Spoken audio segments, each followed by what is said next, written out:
नमस्कार, India news आप देख रहे हैं। मैं हूं आपके साथ वर्षा शर्मा। जेएनयू में रविवार शाम को जबरदस्त हिंसा हुई। जेएनयू कैंपस जंग के मैदान में तब्दील हो गया था। छात्रों के बीच जमकर लाठी, डंडे, पत्थर चले। 10 तस्वीरें यहां पर आपके सामने हैं। यहां पर संघ अध्यक्ष जो है आयशी घोष, उन पर हमला किया गया था। लहूलुहान वो हो गई थी, बात करने की स्थिति में नहीं थी। उनके सिर में गंभीर चोटें यहां पर आई थी। 20 से ज्यादा छात्रों के जख्मी होने की खबर सामने आई। जेएनयू छात्र संघ का यह आरोप है कि एबीवीपी ने हिंसा को अंजाम दिया। तो एबीवीपी लेफ्ट छात्र संगठनों पर हिंसा का आरोप यहां पर लगा रहा है। ये 10 तस्वीरें कल के उस पूरे बवाल को दिखाता हुआ आपके सामने। जेएनयू में नकाबपोश घुसे, कैसे घुसे, और अगर घुसे तो बाहर निकल कैसे गए? आखिर इस पूरे विवाद की जड़ कहां रही? हमारी इस रिपोर्ट में आप देखिए जेएनयू के खूनी बवाल का पोस्टमार्टम। एक बार फिर जंग का मैदान बना जेएनयू।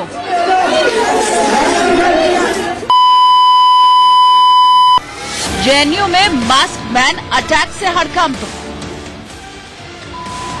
मारपीट करने वाले नकाबपोश बदमाश कौन? गर्ल्स हॉस्टल में कैसे घुसे नकाबपोश? जेएनयू में नई जंग, खून खराबे से देश दंग। जेएनयू के खूनी बवाल का पोस्टमार्टम।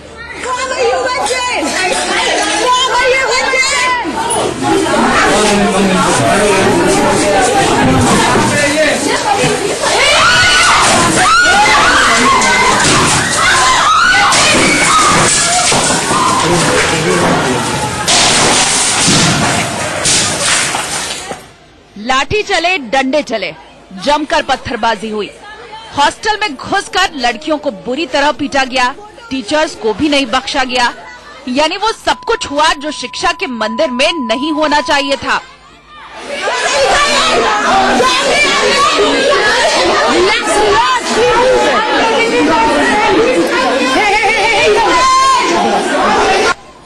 एक बार फिर जेएनयू जंगे मैदान बन गया। जंग कितनी भयानक थी इसकी गवाही ये तस्वीरें दे रही हैं।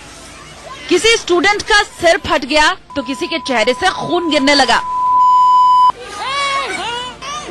जेएनयू में खूनी हमले की वारदात को अंजाम दिया नकाबपोश बदमाशों ने।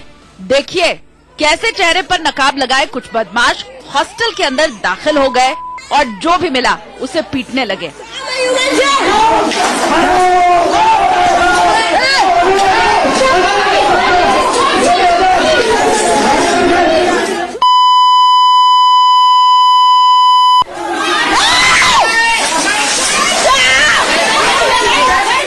ये तस्वीरें रविवार शाम उस वक्त की हैं जब नकाबपोश बदमाश जेएनयू के साबरमती हॉस्टल में घुसे और वहां मौजूद छात्रों के साथ मारपीट करने लगे।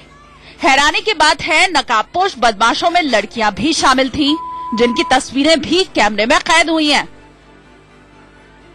This is the girl who said she's a JNU student. She is not. She was there in Perrier.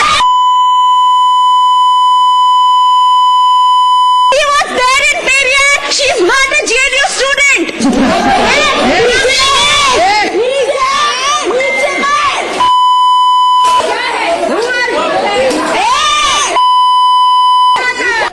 नकाबपोश बदमाशों के हॉस्टल में घुसते ही कोहराम मच गया।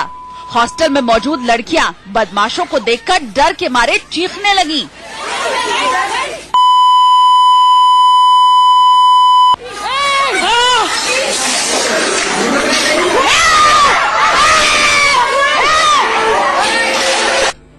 बताया जा रहा है कि जेएनयू में हुई हिंसक वारदात में करीब 25 से ज्यादा स्टूडेंट घायल हुए हैं, जिनका एम्स हॉस्पिटल में इलाज चल रहा है। बदमाशों के हमले में जेएनयू छात्र संघ की अध्यक्ष आयशी घोष बुरी तरह घायल हुई हैं।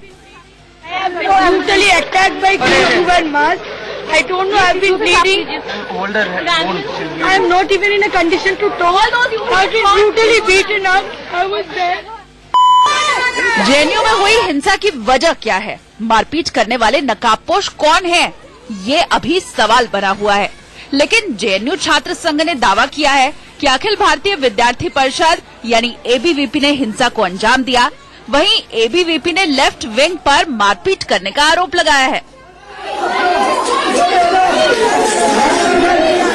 पुलिस का बयान आया है कि जो घायल हुए हैं उनके बयान के आधार पे आगे की इन्वेस्टिगेशन की जाएगी और इसके लिए कमीशन ने एक स्पेशल टीम फॉर्म की है, जिस टीम को जॉइंट कमिश्नर लीड करेंगे और यहाँ पे लगातार एक के बाद एक पॉलिटिशियंस आते जा रहे हैं। पहले प्रियंका गांधी आई थी, उनके बाद जो लोकल एमपी है बीजेपी की मीनाक्षी लेखी वो भी आई थी और 18 छात्र जो गंभीर रूप से घायल हो गए थे उनका इलाज इस समय चल रहा है।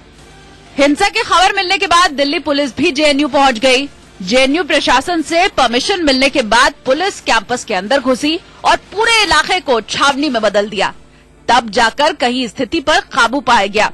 फिलहाल छात्रों पर हुए हमले की जांच के लिए दिल्ली पुलिस ने एक स्पेशल टीम बनाई है, जो जेएनयू हिंसा की रिपोर्ट गृह मंत्री अमित शाह को देगी।